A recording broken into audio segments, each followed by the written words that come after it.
सोलापूर शहरातील विद्यार्थ्यांची जात पडताळणी प्रकरणे तातडीने निकाली काढावीत या मागणीसाठी सोलापूर शहर काँग्रेसचे उपाध्यक्ष संजय गायकवाड यांच्या नेतृत्वाखाली जात पडताळणी समिती अध्यक्ष मंजुषा मिस्कर यांना निवेदन देण्यात आले। खासदार प्रणिती शिंदे, जिल्हाध्यक्ष चेतन नरोटे यांच्या मार्गदर्शनाखाली हे निवेदन देण्यात आले।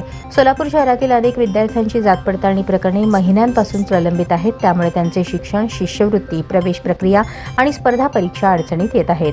काँग्रेसने मागणी केली की सर्व प्रलंबित प्रकरणे निकाली काढण्यासाठी विशेष मोहीम राबवावी, शाळा महाविद्यालय स्तरावर एक खिडकी योजना सुरू करावी आणि आधार क्रमांक व प्राथमिक प्रमाणपत्रावर तात्पुरता प्रवेश द्यावा। या निवेदनाद्वारे विद्यार्थ्यांचे शिक्षण आणि भविष्य सुरक्षित ठेवण्याची जबाबदारी शासनाने घ्यावी अशी मागणी करण्यात आली। आज समाज कल्याण जात पडताळणीचे अधिकाऱ्यांना आज निवेदन देण्यात आले आहे।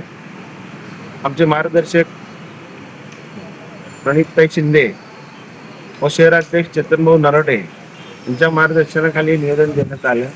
आज अनेक विद्यार्थ्यांना जात पडताळीपासून वंचित राहावं लागत आहे, त्याच्यामुळे त्यांचे ॲडमिशन होत नाही आहे, त्यांचे पालकांचे व विद्यार्थ्यांचे गैरसोय होत आहे।